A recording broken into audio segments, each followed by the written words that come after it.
J.Racenstein ProTool Pure Water Cart, 12 volt, 110 volt. Kind of an interesting device because it'll run off of either your battery portable or your service vehicle or 110 volt power brick and an extension cord. This has a 120,000 gallon carbon filter. The water that's been filtered comes into the back here and goes into the 12 volt pump, and the gauge will tell you the pressure from the tap. When you turn the pump, the pressure from the pump.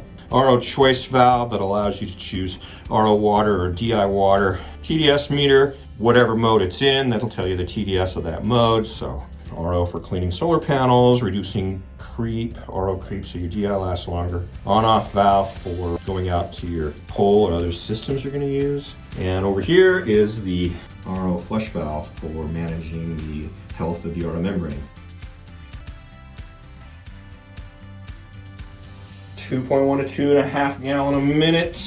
Underpowered pressure, water, tap 1.1 or more, depending on pressure and temperature. ProTool, J.Racenstein.